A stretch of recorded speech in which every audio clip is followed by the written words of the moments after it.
Leicester were building the game in back two in the first phase. Both Leicester centre backs were split and the fullbacks were providing width by staying high and wide.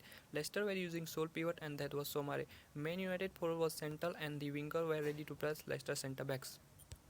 Both Leicester centre backs were under pressure from the wingers and Leicester pivot was under pressure from the centre forwards, so Leicester were having trouble building the game in the first phase. When Leicester centre-backs had the ball, Man United wingers were doing angular press and the winger were blocking the passing lane of fullbacks, so the centre-backs were being forced to attempt the long ball. In the other hand, when centre forward Rashford was wide, Bruno Fernandes stayed central and high to cover Leicester pivot, so Leicester pivot was centrally isolated and Leicester were having trouble building the game. When Leicester centre-backs had the ball, United winger was taking to close down the centre-back. So with the winger out of position, the passing lane was open up for the centre-back and the Leicester centre midfielder was utilizing that space. But United had a solution. When Leicester's midfielder was dropping in, Scott McTominay ready to chase down the midfielder, and Leicester centre midfielder was being isolated between Bruno Fernandes and Scott McTominay. Due to isolation of centre midfielder, the centre midfielder was being forced to do back passing. Leicester centre backs were still under pressure, so the goalkeeper was forced to clear the ball.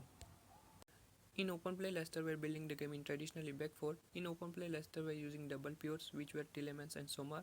In open play, United's second line was of three players: Bruno Fernandes, Sancho and Elanga. Sancho and Elanga were operating wide and they were pressing man-to-man Leicester fullbacks. Bruno Fernandes was central and he was covering Somare. When Tielemans was stopping in, United needed a player to press man-to-man. So when Tielemans was stopping in, Scott McTominay was ready to chase down Tielemans. So Leicester's second line was 4v4 in build-up phase. Maddison was free between the line as Scott McTominay was out of position, but he was being caught by left back Malacia. Both of Leicester's pivots were under pressure, so Leicester's midfielder was ready to drop in. The midfielder was free as United's winger was high and Scott McTominay was forced to cover the midfielder after seeing the midfielder free. Now with defensive midfielder Scott McTominay out of position, the left half was opening up and Maddison was ready to utilize that space. United were building the game in back three in open play. United's left back was higher than right back. Leicester were pressing with sole man in open play. Jamie Vardy was 3 vs 1 down in front of the United centre backs and he could not press effectively.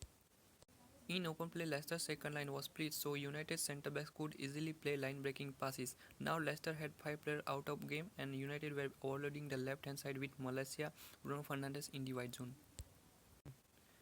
Both of Leicester's fullbacks were pushing high in open play, so United were 2v2 in front of the Leicester centre-backs when they were in transition. So Leicester both centre-backs were under pressure and the goalkeeper was forced to clear the ball and the goalkeeper's clearance went straight to right back. Because Leicester's fullbacks were in high position, Bruno Fernandes has space in the channel. Leicester right back out of position, United were 2v2 in transition in front of the centre back and fine finish from Sancho.